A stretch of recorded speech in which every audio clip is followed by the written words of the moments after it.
العالمين والعاقبة للمتقين والصلاة والسلام على رسوله سيدنا محمد وعلى آله وأزواجه وذرياته وأهل بيته أجمعين ما بعد فقد قال الله تعالى في شأن حبيبه أعوذ بالله من الشيطان الرجيم بسم الله الرحمن الرحيم إن الله وملائكته يصلون على النبي يا أيها الذين آمنوا صلوا عليه وسلموا تسليما اللهم صل على سيدنا وشفيعنا وحبيبنا ومولانا محمد وعلى آل سيدنا ونبينا ومولانا محمد وبارك وسلم اللهم صل على سيدنا وشفيعنا وحبيبنا ومولانا محمد وعلى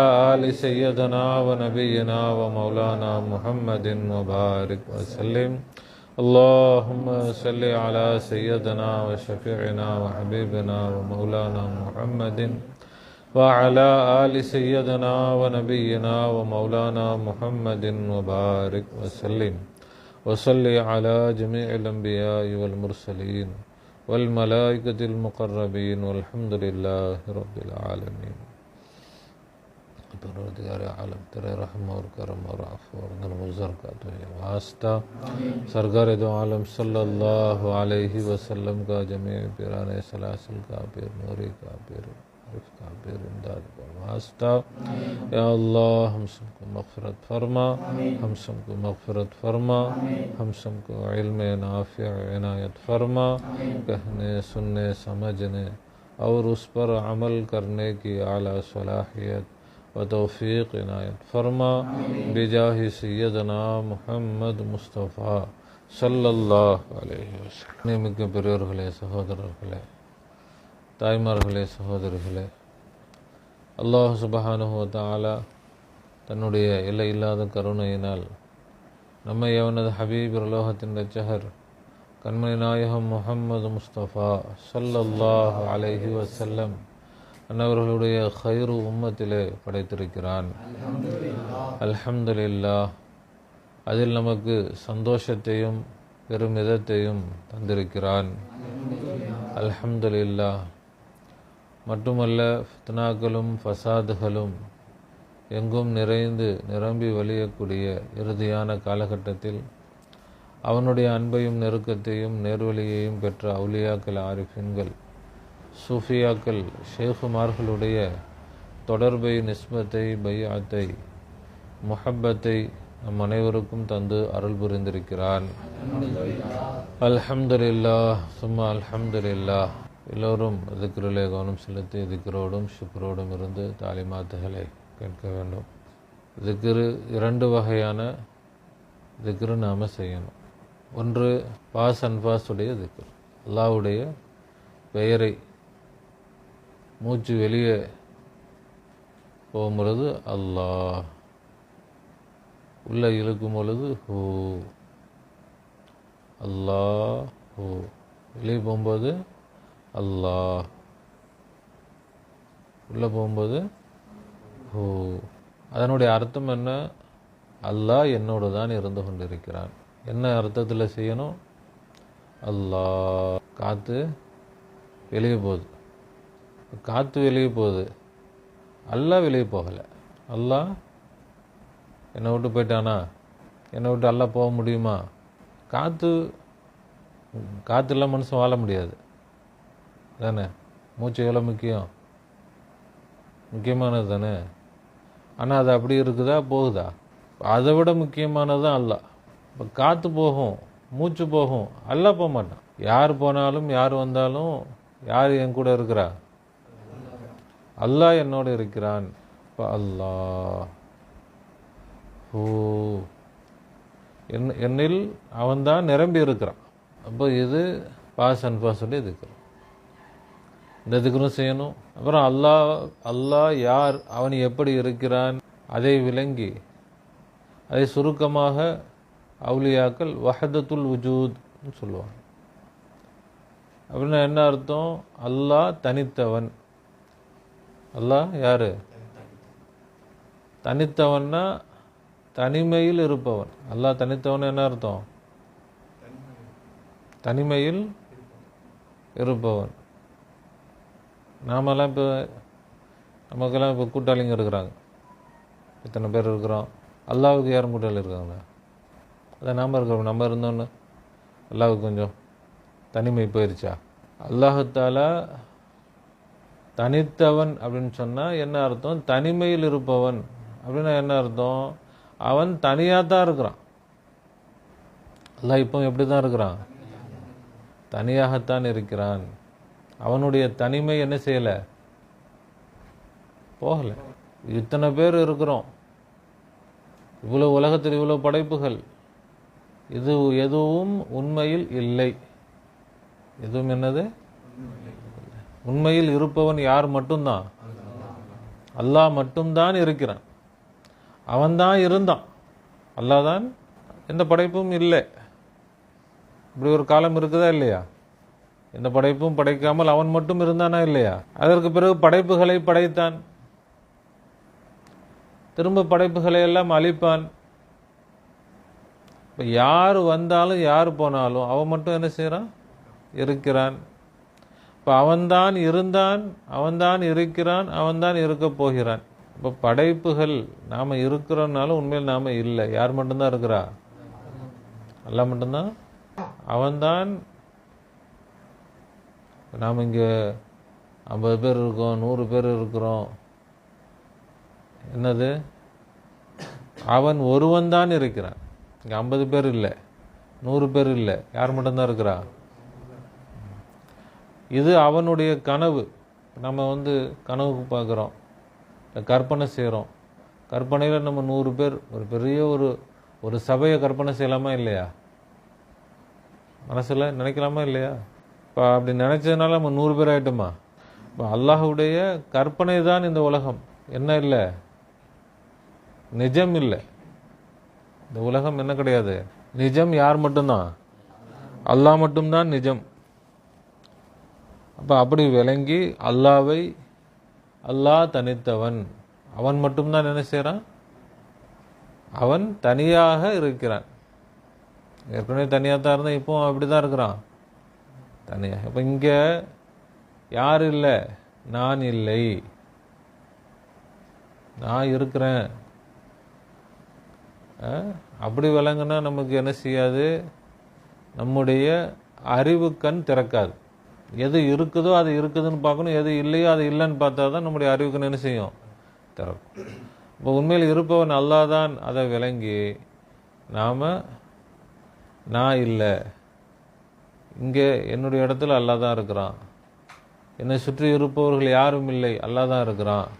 அப்படி அல்லாஹ்வோடு இணைந்து, அல்லாஹ்வோடு ஐக்கியமாகி நம்ம தாலிமாத்துகளை கேட்டால் தாலிம் என்ன செய்யும்? நமக்கு விளங்கும். இல்லை நான் இருக்கிறேன் அப்படின்னு நம்ம என்ன செஞ்சோம் கேட்டோம்னு சொன்னால் தாலிம் எதுவும் விளங்காது. அப்போ பாஸ் அண்ட் ஃபாஸுடைய திக்ரும் செய்யணும். இந்த விளக்கத்தோடு 2 வகையான திக்ரு. இந்த திக்ரோடு நம்ம தாலிமாத்துகளை கேட்கணும். ஏன் திக்ரோடு கேட்கணும்? திக்ரு இல்லை என்றால் ஷைத்தான் பிடிச்சிப்பான். நம்முடைய கல்வை யார் பிடிச்சிப்பா? நபி ஸல்லல்லாஹு அலைஹி வஸல்லம் சொல்கிறாங்க, யாருடைய உள்ளத்தில் திக்ர் இல்லையோ ஷைத்தான் கல்பை பிடிச்சிக்கிட்டு இருக்கிறான். அந்த உள்ளம் திக்ரு செய்தால் ஷைத்தான் என்ன செய்வான்? விட்டுக்கிட்டு நிற்பான், போயிட மாட்டான். திரும்ப எப்போ அந்த கல்பு திக்ரு மறக்குதோ திரும்ப பிடிச்சிப்பான். கல்பை ஷைத்தான் பிடிச்சிக்கிறான்னா, ஷைத்தான் பிடிச்சிருக்கிற கல்பில் நல்லது இறங்குமா? 100 அஜரத்துங்க ஓதி ஓதி ஊதினாலும் உள்ளுக்குள்ளே என்ன செய்யாது? இறங்காது. ஏன் இறங்காது? கண்ட்ரோல் யார் கையில் இருக்குது? கல்புடைய கண்ட்ரோல் ஷைத்தான் கையில் இருக்குது. அதனால் என்னதான் பயான் பண்ணாலும், என்னதான் இல்முகளை சொல்லி கொடுத்தாலும் அது என்ன செய்யாது? காது வரைக்கும் தான் வருமே தவிர கல்பில் இறங்காது. அதனால தான் நம்முடைய ஷேகுமார்கள் திக்ரோடு இருங்க, திக்ரோடு இருந்து என்ன செய்யுங்க? தாலிமாத்துகளை கேளுங்க. அதுக்கு காரணம் என்னது?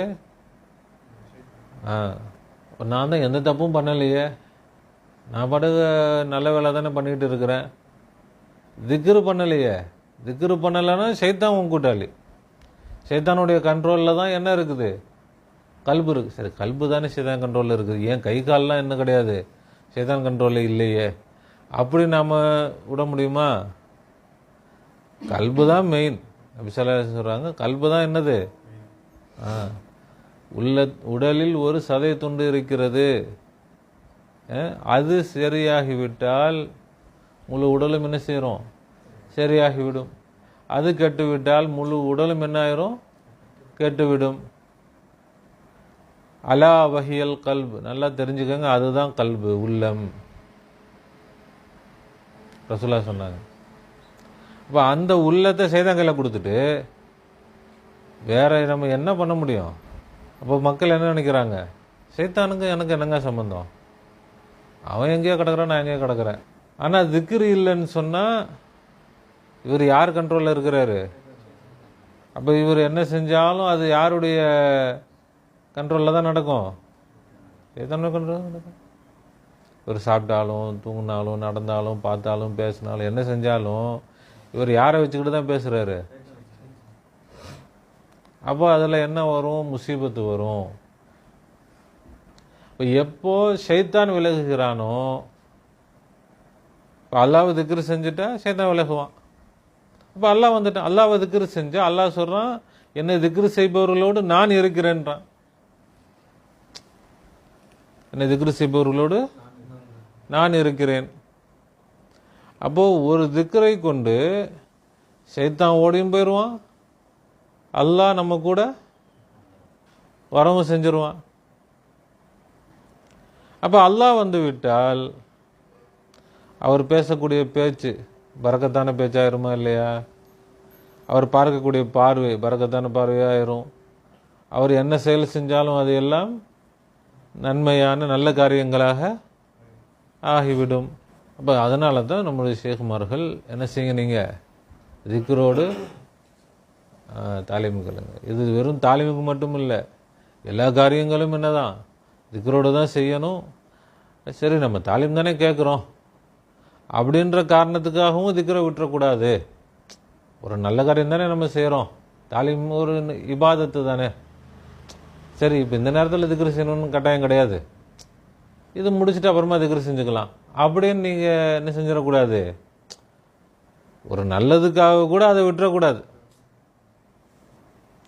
ஏன்னா அதுதான் என்னது, கரண்ட்டே அதுதான், சார்ஜே அதுதான். ஒரு நல்ல காரியம் தானே அப்படின்ட்டு நல்ல வேலை தான் செய்ய போகிறோன்னு பேட்டரியை கழட்டிட்டா, பேட்டரி இருந்தால் தானே எதுவுமே நடக்கும்.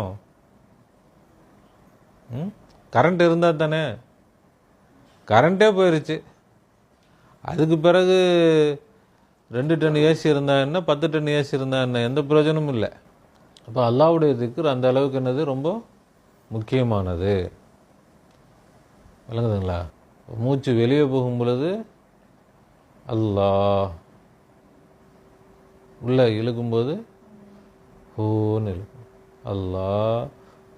இது இந்த திக்ர் 24 மணி நேரமும் நம்முடைய பயிற்சியில் வரணும், நம்முடைய பழக்கத்தில் வரணும், பழக்கப்படுத்தணும். நம்ம செய்ய செய்ய அது என்ன ஆகும், பழக்கமாக ஆகும். எல்லோரும் செய்யணும், வயசு செஞ்சாலும் சரி செய்யலனாலும் சரி. நல்ல காரியம் தெரிஞ்சால் செய்ய வேண்டியது தானே.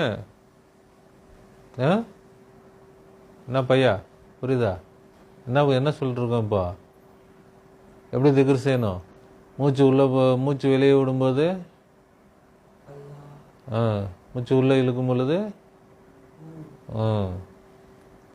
அப்படி மனசில், வாயில் சொல்லக்கூடாது. தேவைப்பட வாயில் சொல்லிக்கலாம், மனசில். இது நாம் எந்த நிலையிலும் செய்யலாம், எந்த இடத்துலையும் செய்யலாம். இதுக்கு இந்த இடத்துல செய்யக்கூடாது, இந்த நேரத்தில் செய்யக்கூடாது அப்படி இல்லை. எந்த நேரத்துலையும், எப்படி, எந்த இடத்துலையும், எந்த சூழ்நிலையிலும் இது என்ன செய்யலாம். இதுக்கு என்ன கிடையாது, ஆண்களாக இருந்தாலும் சரி பெண்களாக இருந்தாலும் சரி, இதுக்கு செய்யக்கூடாது அப்படின்ற ஒரு நேரமோ ஒரு இடமோ ஒரு சூழ்நிலையோ கிடையாது. அப்போ நாம் ஏன்னா மனசில் தான் செய்கிறோம். வாயில் சொன்னால் தான் சில நேரங்களில் அசுத்தமான இடங்களில் சொல்லக்கூடாது, அசுத்தமான நேரங்களில் சொல்லக்கூடாது அப்படின்னு வரும். நம்ம அசுத்தமாக இருக்கும்போது சொல்லக்கூடாதுன்ட்டு மனசில் சொல்லும் பொழுது அது என்ன கிடையாது, எந்த இடத்துலையும் சொல்லணும்.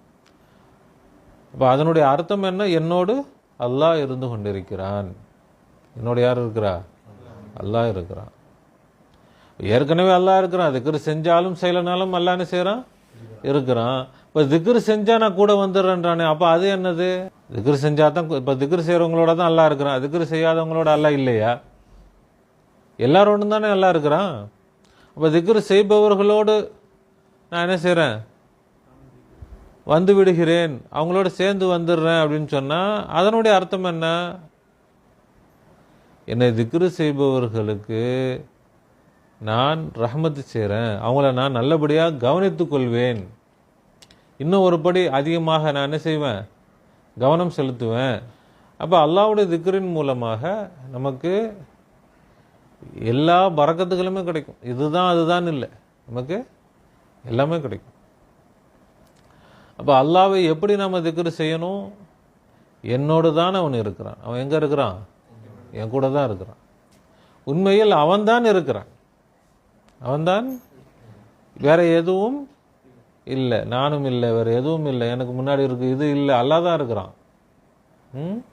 இந்த மனிதர்கள் இல்லை, வீடு இல்லை, இந்த வாசல் இல்லை, இந்த வானம் இல்லை, இந்த பூமி இல்லை, உண்மையில் இருப்பது யாரும் மட்டும்தான், அல்லாஹ் மட்டும்தான். அல்லாஹ்வை கொண்டுதான் எல்லாம் இருந்து கொண்டிருக்கிறது. இதுவெல்லாம் அல்லாஹ் படைச்சுட்டு இருக்கிறதுனால இருக்குது. அல்லாஹ் விட்டு விட்டால் இதெல்லாம் என்ன ஆயிரும், காணாமல் போயிடும். அல்லாஹ்வை கொண்டுதான் இந்த எல்லா படைப்புகளும் இருந்து கொண்டு இருக்கிறது. இப்போ அல்லாஹ் இல்லை, இந்த படைப்புகள் எதுவும் என்ன செய்யாது, இருக்காது.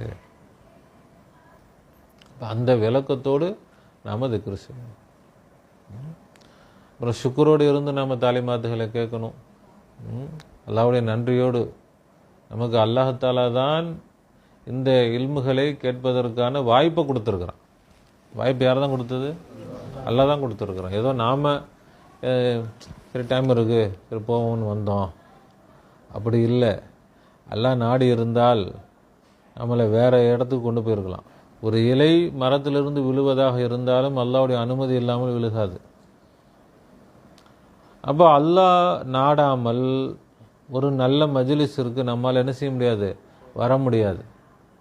இப்போ ஒரு மஜ்லிஸிற்கு அல்லாஹ் நமக்கு தௌஃபீக் செய்து நம்மளை கொண்டு வந்தால் அல்லாஹ்வுக்கு நாம் சுக்ரு செய்யணும். சுக்ரு செய்தால் அல்லாஹ் என்ன செய்வான், மீண்டும் மீண்டும் இந்த மஜ்லிஸ்களில் கலந்து கொள்ளக்கூடிய பாக்கியத்தை கொடுப்பான். நமக்கு சுக்ரு இல்லை, நாம் ஏதோ சரி வந்தோம் இதை கலந்துக்கிட்டோம் அப்படின்னா, அப்போ அல்லாஹ்வுக்கு சுக்ரு செய்யலை, அப்போ அல்லாஹ்தால சரி விட்டுருவோம், பாக்கியத்தை அல்லாஹ் என்ன செஞ்சிருவான், எடுத்துருவான். என்ன பாக்கியத்தை எடுத்துருவான், இந்த மஜ்லிஸ் கலந்து கூட பாக்கியம் இருக்காது. அல்லாஹ் பாக்கியத்தை எடுக்கிறான்னா அல்லாஹ்தால நமக்கு கொடுத்த காசு பணத்தை எடுத்துருவான். நமக்கு தான் காசு பணம் பெருசு, அல்லாஹ்வுக்கு இந்த மஜ்லிஸ் தான் பெருசு, அல்லாஹ்வுக்கு இந்த திக்ரு தான் பெருசு, அல்லாஹ்வுக்கு இந்த தாலீம் தான் பெருசு. அல்லாஹ்வை திக்ரு செய்யக்கூடிய இந்த மஜ்லிஸு அல்லாஹ்வுக்கு மதிப்பா இல்லையா? யார் மதிக்கிறாங்களோ இல்லையா, யார் மதிப்பா? உலகத்தில் எல்லாம் என்ன மறந்துக்கிட்டு எதையோ பேசிக்கிட்டு என்னென்னமோ செஞ்சுக்கிட்டு இருக்கிறாங்க. இந்த கூட்டம் என்ன செய்யுது,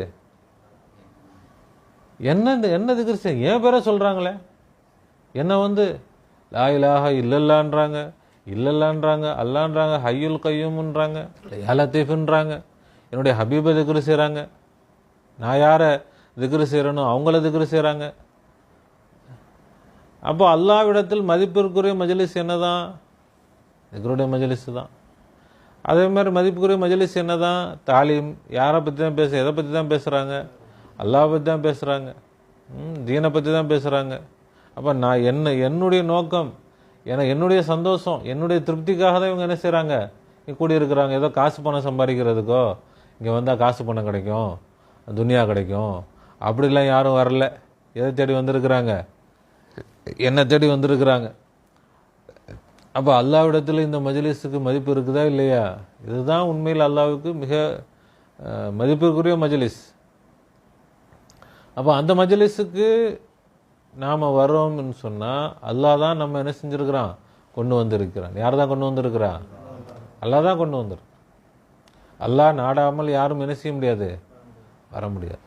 அப்போ அந்த ஷுக்குர், அல்லாஹ் எனக்கு ஒரு நல்ல ஒரு வாய்ப்பை கொடுத்தானே, நமக்கு அது போல் இந்த மஜ்லிஸுக்கு எவ்வளவு நன்மை கிடைக்கும், அதுக்கு அளவே இல்லை.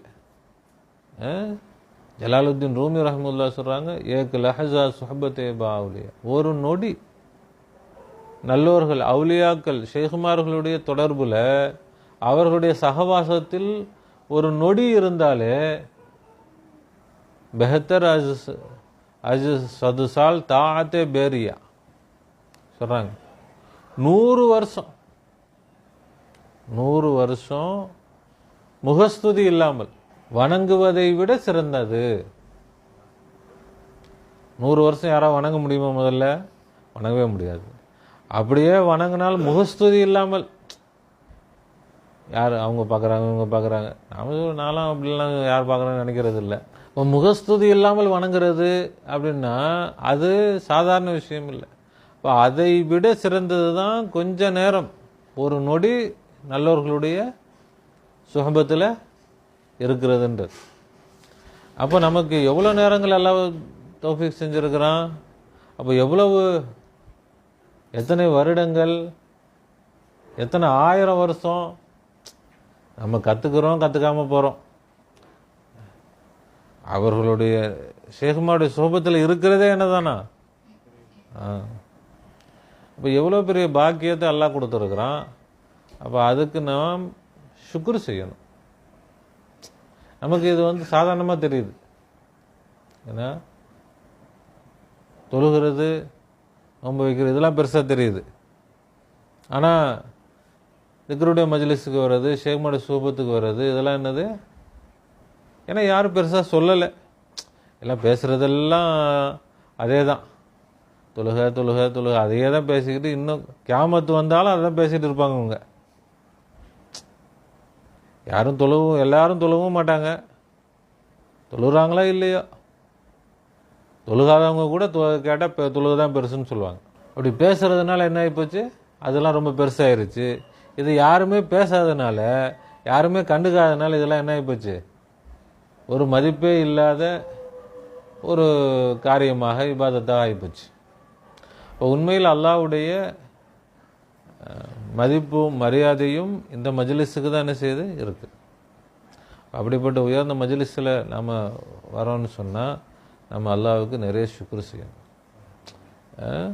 நமக்கு நம்முடைய கல்விலிருந்து அல்லாஹ்வுக்கு ஷுக்ர் வரணும். நமக்கு இதனுடைய மதிப்பு இங்கே தெரியாது. எப்போ ஷேகுமார் சொல்லுவாங்க, இங்கே தெரியாது, ஆகிரத்தில் தான் தெரியும் உங்களுக்கு.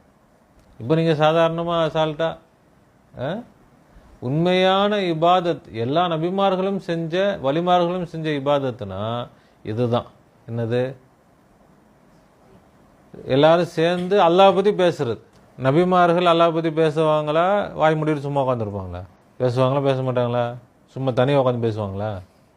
4 பேரை கூட்டி வச்சு தானே பேசுவாங்க. துனியாவை பற்றியா பேசிகிட்டு இருப்பாங்க? எதை பற்றி பேசிகிட்டு இருப்பாங்க? அதே தானே இங்கே நடக்குது. இப்போது எல்லா நபிமார்களும் 1,24,000 நபிமார்களும் அல்லாஹ் பற்றி பேசியிருப்பாங்களா, பேசியிருக்க மாட்டாங்களா? கலிமாவை பற்றி பேசியிருப்பாங்களா, பேசியிருக்க மாட்டாங்களா? அது அவங்களுடைய சஹாபாக்கள் எல்லாம் அவங்களோட சேர்ந்து உட்காந்து என்ன செய்வாங்க, அதை கேட்டுக்கிட்டு அதுதானே நடந்திருக்கும். இது இந்த இபாதத்து எல்லா காலத்தையும் நடந்திருக்குன்றதை மறுக்கவே முடியாது. எல்லா நபிமார்களும் இந்த இபாதத்தை செஞ்சுருக்கிறாங்க. அப்போ அந்த இபாதத்து எல்லாம் நமக்கு தௌஃபீக் செஞ்சுருக்கிறான்னா நம்ம எவ்வளோ பெரிய பாக்கியசாலிகள். அப்போ அதை விட சிறந்த இபாதத்து வேறு என்ன இருக்க முடியும்? இதை விட சிறந்த இபாதத்து எதுவுமே கிடையாது. அதனால் இது மட்டும்தான் இபாதத்து, வேறு எந்த இபாதத்து செய்ய வேணாம் அந்த அர்த்தம் இல்லை. எல்லா இபாதத்தை விட சிறந்த இபாதத்து அல்லாஹ் நமக்கு தௌஃபீக் செஞ்சுருக்கக்கூடிய இந்த இபாதத்து தான். அப்போ இது பார்க்குறதுக்கு சாதாரணமாக தெரியலாம். ஆனால் சும்மா பேசுகிறோம், என்னமோ இன்ட்ரெஸ்டாக தானே இருக்குது. சில பயான்கள் கூட நமக்கு போர் அடிக்கும். சில அஜிஸ்மார்கள் பேசினா அப்படியே பரபரப்பாக இருக்கும், டைம் போகிறதே தெரியல, டைம் போயிடுச்சு. சில பேர் பேசுனா போராடிங்க என்ன சும்மா அருவப்படுறாருப்பா அப்படின்னு இருக்கும். ஆனால் தாலிமாத்துகள் எப்பவும் என்ன செய்யலை, போர் அடிக்காது. அது பாட்டுக்கு டைம் தான் பத்தாது. சரி டைம் ஆயிடுச்சா, சரி நம்மளாம் முடிக்கணும்னு சொல்லி என்ன செய்வோம், முடிப்போமே தவிர இல்லாட்டி அது என்ன செய்யாது. ஏன்னா இது சும்மா என்னமோ சொல்கிறாருப்பா, தூக்கம் வருது அப்படின்ற மாதிரி அப்படி இருக்காது. அப்போ நமக்கு நல்ல ஒரு ஆர்வமாக இருக்குது, சந்தோஷமாக தான் இருக்குது. தாலிமாத்துகளை கேட்குறது சந்தோஷமாக இருக்குது. நமக்கு என்ன ஆகி போச்சுன்னா, ஒரு நல்ல இபாதத்துனா அது கஷ்டமாக இருக்கணும், அதில் வந்து கஷ்டம் இருந்தால் நிறைய நன்மை. இது ஒன்றும் கஷ்டமாக தெரியல, ரொம்ப ஜாலியாக இருக்குமா தானே இருக்குது. நம்ம திக்ர் செய்கிறோம், தாலிமாத்துகள் பேசுகிறோம், கேட்குறோம், இதெல்லாம் வந்து பெருசாக ஒன்றும் கஷ்டமாக தெரியலையே. அப்போ இதுக்கெல்லாம் ஒன்றும் அவ்வளோ ஒன்றும் நன்மைலாம் கிடைக்காது. இப்படி ஒரு மனசில் கஷ்டப்பட்டு ஒரு ஒரு பள்ளிவாசல் போகிறோம், தொழுகிறோம், ஒரு வக்து போனோம், தொழுதுட்டு வந்தோம்னா வா போனோம்ப்பா தொழுதோம்ப்பா, மனசுக்கு ஒரு பெரிய ஒரு ஒரு திருப்தியாக ஒரு சந்தோஷமாக. அதே நம்ம வந்து தாலிமாத்துகளுக்கு வந்தோம் அப்படின்னு சொன்னால், இது வந்து ஏதோ ஒரு நம்ம நண்பர்கள்லாம் சேர்ந்து ஜாலியாக பேசுனது மாதிரி, அது மாதிரி தானே ஒரு சந்தோஷமாக ஒரு. அப்போ அதனால் நமக்கு வந்து இதில் ஒன்றும் பெருசாக ஒன்றும் ரிஸ்க் இல்லை, அதனால் இது ஒன்றும் பெரிய நன்மையான காரியம் மாதிரி தெரியல.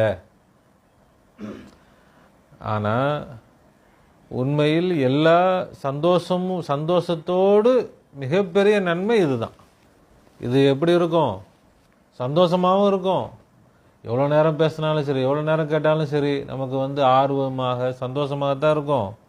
அதே நேரத்தில் நமக்கு நன்மையும் பல மடங்கு அதிகமாக தான் இருக்கும். நன்மையும் இதில் என்ன இருக்காது, குறைவாக இருக்காது. இப்போ நமக்கு நம்முடைய உள்ளத்தில் என்ன வேணும்னா சுக்குர், நன்றி.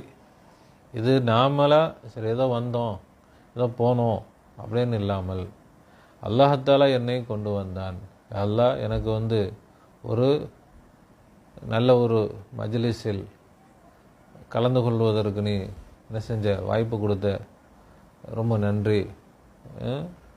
அல்லாஹும்ம லக்கல் ஹம்து வலக்க ஷுக்குர்.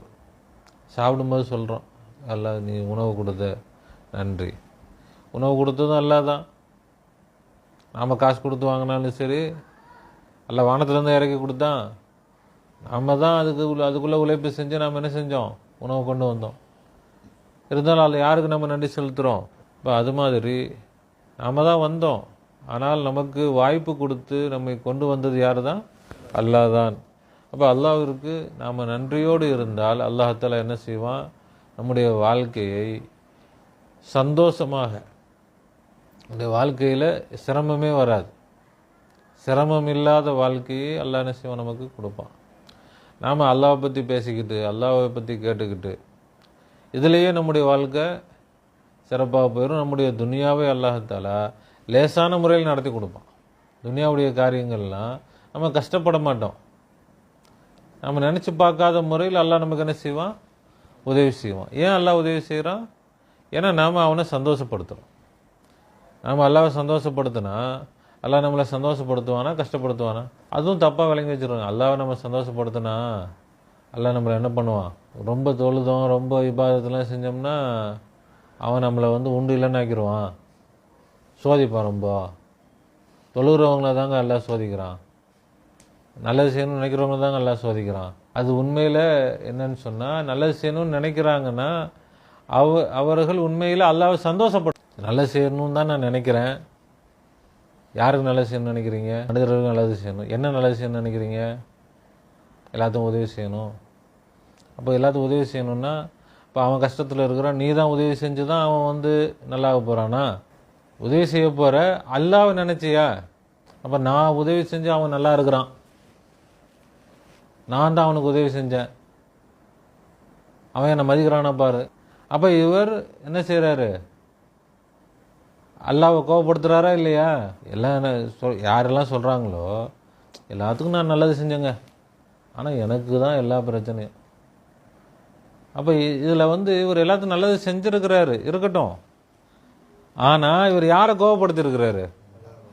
என்ன எல்லாம் கோவப்படுத்திருக்கிறாரு? எல்லாம் நான் தான் செஞ்சேன், அவனுக்கு செஞ்சேன், இவனுக்கு செஞ்சேன், அவனை வாழ வச்சேன், இவனை வாழ வச்சேன், நீயா வாழ வச்ச. அப்போ அல்லாஹ் ஒன்றுமே பண்ணலையா? இப்போ அல்லாட்ட இவர் என்ன செய்றாரு? வம்புக்கு போனால் அல்லாஹ் விடுவானா? அதனால தான் பிரச்சனையே தவிர உண்மையில் நல்லது செஞ்சால் அல்லாஹ் கெடுதல் செய்வான்றது கிடையாது. நல்லது செய்தால் அல்லாஹ் நல்லதான் செய்வான். ஆனால் அந்த நல்லது முதலாவதாக நம்ம நல்லதுன்னு சொன்னால் நம்ம மனசில் என்ன வரணும்? அல்லாஹ்வை சந்தோஷப்படுத்துறது. நல்லதுன்னு சொன்னால் முதல்ல என்னதான்? அதுதான் நல்லது. அல்லாஹ்வை சந்தோஷப்படுத்துறது தான் முதல் நன்மையை தவிர வேற அவருக்கு நல்லது செய்ய போகிறேன், இவருக்கு நல்லது செய்ய போகிறேன், அவரை காப்பாற்ற போகிறேன், இவரை காப்பாற்ற போகிறேன், ஒரு வெள்ளம்னா உடனே போய் பாஞ்சுக்கிட்டு போயிட்டு நாங்கள் அப்படி பண்ணுறோம் இப்படி பண்ணுறோம், அப்படி இயற்கை பேரிடர்கள் நாங்கள் தான் முஸ்லீம்கள் தான் பண்ணுறோம், அந்த ஜமாத்து இந்த ஜமாத்து அப்படி பண்ணிருச்சு இப்படி பண்ணிருச்சு. நீ பண்ண முசீபத்து வந்துக்கிட்டே தான் இருக்கும். ஏன் முசீபத்து வருது? புரியுதா? இப்போ என்னன்னு புரியுதுங்களா விஷயம்? இவங்க என்ன செய்கிறாங்க? அல்லாஹ்வை கோபப்படுத்துகிறாங்க. இப்போ கோபப்படுத்தினா அல்லாஹ் கொஞ்சம் நான் மடியில் வச்சுக்கிட்டு என்ன ரொம்ப கோபப்படுத்துகிறப்பா, வாப்பா என் தங்கமே செல்வமே அப்படின்னு நல்லா வச்சு கொஞ்சுவானா? கோபப்படுத்தினா அல்லாஹ் என்ன தான் செய்வான்? அதுக்கு தண்டனை தான். இப்போ நல்லது செய்கிறோம், எங்களுக்கு இப்படி நடக்குதுன்னா நீங்கள் மக்களுக்கு நல்லது செய்கிறோம் அப்படி இப்படின்னு சொல்லியிருக்கலாம். ஆனால் அல்லாஹ்வுக்கு கெடுதல் செஞ்சுட்டு இருக்கிறீங்க, அல்லாஹ்வை கோபப்படுத்திட்டு இருக்கிறீங்க. அப்போ உண்மையில் நாம் அல்லாஹ்வை சந்தோஷப்படுத்தினால், இப்போ தொழுகிறோம், நான் இல்லை 5 வேளையும் தொழுகிறாங்க, தாஜத்தும் தொழுதுறாங்க, குரான் ஓதுறேன், எல்லாமே பண்ணுறேன், எனக்கு தாங்க எல்லா முசீபத்தும் கிளப்புறமா இல்லையா? இவர் என்ன சொல்கிறார்? நான் அல்லாஹ்வுக்கு எல்லாம் செஞ்சுட்டாங்க, அவன் தாங்க எனக்கு கண்டுக்கவே மாட்டேங்கிறான். அப்போ இவர் என்ன செய்கிறாரு? என்னமோ இவர் அல்லாஹ்வுக்கு அள்ளி கொடுத்துட்ட மாதிரியும், அல்லாஹ் கொடுத்தது என்னன்னு நீ பார்த்தியா முதல்ல? அப்போ விளங்குதுங்களா என்னன்ட்டு? இப்போ நம்ம என்ன சொல்கிறோம்? அல்லாஹ்வை சந்தோஷப்படுத்தினால் அல்லாஹ் நம்மை சந்தோஷப்படுத்துவான். நிச்சயமாக அல்லாஹ் என்ன செய்வான்? சந்தோஷப்படுத்துவான். அல்லாஹ்தாலா என்ன செய்ய மாட்டான்? அல்லாஹ் சந்தோஷப்படுத்துகிறவங்கள கஷ்டம் கொடுக்க மாட்டான். அப்போ நாம் அல்லாஹ் நமக்கு கொடுத்த இந்த பாக்கியத்தை சரியான முறையில் பயன்படுத்தி அல்லாஹ்வுக்கு சுக்ரு செய்து நாம் வாழ்ந்தால் அல்லாஹ்தாலா நமக்கு நிச்சயமாக சந்தோஷமான நிம்மதியான, அல்லாஹ் நம்மளுக்கு நல்லது செய்கிறதுனா முதல்ல என்ன நல்லது செய்வான்? நிம்மதியாக கொடுப்பான். அல்லாஹ் முதல்ல கொடுக்கக்கூடிய நல்லது என்னதான்? நிம்மதி. அவனுடைய அடிமைக்கு செய்யக்கூடிய முதல் நன்மை என்னதான்? அல்லாஹ் நல்லது செய்கிறதுனா அப்படியே பெட்டி பெட்டியாக அல்லாஹ் அடி கட்டுக்கட்டாக அல்லாஹ் கொடுத்துருவான், அது இல்லை. நிம்மதி. நபி ஸல்லல்லாஹு அலைஹி வஸல்லம் சொன்னாங்க, ஈமானுக்கு பிறகு அல்லாஹ் செய்யக்கூடிய மிகப்பெரிய பாக்கியம் ஒரு மனிதனுக்கு ஆஃபியத்துன்னு சொன்னான். ஆஃபியத்துனா என்னது? ஆரோக்கியம்னா உடல் மட்டும் இல்லை, மனசு. ஆஃபியத்துக்கு விளக்கம் சொல்லும்போது எல்லா வகையிலும் ராகத்தான, எந்த ஒரு சிரமமும் இல்லாத ஒரு ராகத்தான ஆரோக்கியம். ஆரோக்கியம்னா எல்லாமே தானே, மன ஆரோக்கியம், பொருளாதார ஆரோக்கியம், எல்லாத்துலேயும் ஆரோக்கியம்னு வருமா இல்லையா? அதுதான் ஆஃபியத்துன்னு சொல்லுவாங்க. அப்போது ஈமானுக்கு பிறகு அல்லாஹ் கொடுக்க பெரிய பாக்கியம் ரசூலுல்லாஹ் சொல்கிறாங்க ஆஃபியத்து. அதை தான் அல்லாஹ் கொடுப்பான். அப்போ சில பேர் நினைக்கிறது, எல்லாம் நல்லா தான் இருக்குது, எந்த பிரச்சனையும் இல்லை, ஆனால் காசு பணம் இல்லையே, எந்த பிரச்சனையும் இல்லைல்ல, நல்லா நிம்மதியாக இருக்கிறோம்ல, அதுக்கு அல்லாஹ்வுக்கு முதல்ல சுக்ர் செஞ்சோமா? நிம்மதியாக இருந்தால் போதுமா? காசு பணம் வேணாமா? ஆனால் காசு பணம் நிம்மதி இல்லாமல் போச்சுன்னா அப்போ தான் தெரியும் இந்த காசு பணம் இல்லாமல் அந்த நிம்மதியே நல்லா இருந்துச்சே. இப்போ அல்லாஹ்தாலா அவனுடைய அடியார்கள் அவனை நாம் சந்தோஷப்படுத்தும் பொழுது அல்லாஹ்தாலா நமக்கு ஓய்வு கொடுப்பான். நமக்கு நிறைய நல்ல நேரங்கள் இருக்கும், நல்ல ராகத்து இருக்கும், அமைதி இருக்கும். ஆனால் நம்ம என்ன செய்வோம்? அவனை பரபரப்பாக தெரிகிறானே, பிஸியாக இருக்கிறானே, நாம் இப்படி உக்காந்துருக்குறோமே, அவன் நினைப்பான் நாம தானே ஓடிக்கிட்டு இருக்கிறோம். இவன் பாரு ஜம்முன்னு உட்காந்துருக்கிறான். இப்போ உண்மையிலே எது பாக்கியம்? அல்லாஹ் சொல்கிறான், எனக்காக நீங்கள் நேரத்தை கொடுத்தா உங்களுக்கு நான் என்ன செய்வேன்? நேரத்தை கொடுப்பேன், ஓய்வு கொடுப்பேன், அமைதியை கொடுப்பேன், ராகத்தை கொடுப்பேன். ஒரு ஒரு அமைதியான வாழ்க்கை தான் இருக்கும். பிஸியான வாழ்க்கை என்ன செய்யாது, இருக்காது. அல்லாஹ் ராகத்தாக வச்சுருப்பான். அப்போ அல்லாஹ் நல்லது செஞ்சால் இல்லை எனக்கு வேணாம் அல்லாஹ் இது. அப்போ மனுஷன்தான் கெடுத்துக்கிறது. எனக்கு பிஸியாக இருக்கணும், எனக்கு பிரச்சனை வேணும். பிரச்சனை இல்லாமல் என்னங்க இன்ட்ரெஸ்ட்டே இருக்காதுங்க. பிரச்சனை இருந்தால் தாங்க இன்ட்ரெஸ்ட்டு. இப்படி நம்ம கேட்டோம், பிரச்சனையில் மாட்டிப்போம். நம்மளால் அதுக்கப்புறம் என்ன செய்ய முடியாது, தப்பிக்க முடியாது. அல்லாஹ் நம்மை பாதுகாப்பான. இப்போ அல்லாஹ்வுக்கு நல்லது செய்தால் அல்லாஹ் சோதிக்க மாட்டான். அல்லாஹ் என்ன செய்ய மாட்டான்? சோதிக்கிறதுனா கஷ்டம் நம்ம சோதிக்கிறதுன்றது அதனுடைய இதே வேற. நம்முடைய அர்த்தத்தில் சோதிக்கிறதுனா கஷ்டம் கொடுக்கறது நம்ம வச்சுருக்குறோம். அது எல்லாம் செய்ய மாட்டான். அந்த சோதனை எல்லாம் செய்ய மாட்டான். டெஸ்ட் பண்ணுறதுன்னு ஒரு சோதனை இருக்குது, அது எல்லாம் செய்வான். அது அப்பப்போ எல்லாம் செய்வான், சும்மா பார்ப்பான், கரெக்டாக பரிச்சை வைப்பான், அது வேற. ஆனால் கஷ்டம் என்ன செய்ய மாட்டான், அல்லாஹ்தாலா கொடுக்க மாட்டான் நமக்கு. இப்போ அல்லாஹ் சுக்ரு செய்ய செய்ய நமக்கு நம்முடைய வாழ்க்கை லேசாக இருக்கிற மாதிரி இருக்கும். ஒரு ஒரு ரிஸ்கே இல்லாமல் எப்படி போதுங்க. மற்றவங்களாம் பார்க்கும்போது வருமானம் காசு வர்றது மாதிரி இந்த பக்கம் வரும், அந்த பக்கம் போகும் அவங்களுக்கு.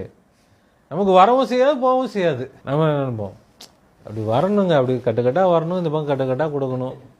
என்ன எதுக்கு அது? வரும்போது எந்த அளவு சந்தோஷத்தோடு வருதோ போகும்போது அவ்வளோ கஷ்டத்தோடு தான் போகும். அப்போ நமக்கு என்ன தேவையில்லை துனியா. அது நமக்கு நோக்கம் இல்லை. அல்லாஹ் கொடுத்தா அல்ஹம்துலில்லாஹ், அல்லாஹ் எடுத்தா அல்ஹம்துலில்லாஹ். அல்லாஹ் எப்படி வச்சிருக்கிறானோ. நமக்கு முதல்ல என்னது, நல்ல ஆரோக்கியம், அமைதி, சந்தோஷம். நாம் அல்லாஹ்வுக்கு சுக்ர் செய்து நல்ல ராகத்தாக அல்லாஹ் என்ன கொடுத்துருக்குறானோ அதில் சந்தோஷமாக இருந்து நாம் வாழ்ந்தால் அல்லாஹ் மேலே மேலே நமக்கு கொடுப்பான். அல்லாஹ் கொடுத்தாலும் நமக்கு சிரமம் இல்லாமல் கொடுப்பான். நம்ம துனியாவை பெருசாக நினச்சோம்னா அது வரும்போது நமக்கு அப்படி ரொம்ப பயங்கரமாக அதை பாதுகாக்கணும், அப்படி பண்ணணுன்ட்டு இருக்கும். நாம் அது துனியாவை பெருசாக நினைக்கல அப்படின்னா அது வரும், அது பாட்டுக்கு இருக்கும். நமக்கு அதில் என்ன இருக்காது, எந்த விதமான ஒரு சிரமமே இருக்காது. ஏதோ நமக்கு அது சம்மந்தம் இல்லை, பெருசாக ஒன்றும் நமக்கு அதில் என்ன கிடையாது, அது நம்மள்ட்ட இருக்கிற மாதிரியே தெரியாது. திக்ர் ஷுக்குர் நம்முடைய வாழ்க்கையில் எப்பொழுதும் இருக்க வேண்டியது என்னது, ஒன்று திக்ர் எப்பொழுதும் இருக்கணும், ரெண்டாவது ஷுக்குர் இருக்கணும். அல்லாஹ் தஆலா நமக்கு எப்பொழுதும் சந்தோஷமாக வச்சுருப்பான், நிம்மதியாக வச்சுருப்பான். அந்த நிம்மதியை நாம் சந்தேகப்படக்கூடாது. இந்த ஓய்வை நாம் என்ன செய்யக்கூடாது, சந்தேகப்படக்கூடாது. என்னடா நிம்மதியாகவே இருக்குதே, ஓய்வாகவே இருக்குதே, ஒரு ரிஸ்கே இல்லையே, அதுக்கு அல்லாஹ்வுக்கு சுக்ர் செய்யணும். ஆமாம், அந்த நேரங்களில் அந்த ஓய்வை, அந்த நிம்மதியை அல்லாஹ்வுடைய திக்ரில் என்ன செய்யணும், அந்த நேரங்களை கிடைக்கணும். அல்லாஹ் தஆலா நமக்கு தேவையானதை கொடுத்துக்கிட்டே இருப்பான். தேவையில்லைன்னா அது எல்லாம் கொடுக்க மாட்டான். தேவையில்லாமல் அதை வச்சு என்னது, தேவையில்லாத நம்மள்ட்ட இருந்து அது என்ன தான், பாரம்தான். 2 கை தேவையில்ல, 2 கையை கொடுத்தான். 4 கை, இன்னும் 2 கை இருந்தால் நல்லா இருக்குமே. தேவையில்லை நமக்கு, அதனால எல்லாம் கொடுக்கல. இப்போ 4 கை, இப்போ இந்த பக்கம் இன்னொரு கை இருந்துச்சுன்னா அது நல்லாவா இருக்கும்? சில பேருக்கு இருக்கும், நமக்குலாம் 5 விரல், ஒரு சில பேருக்கு 6 விரல்னு இருக்கும்.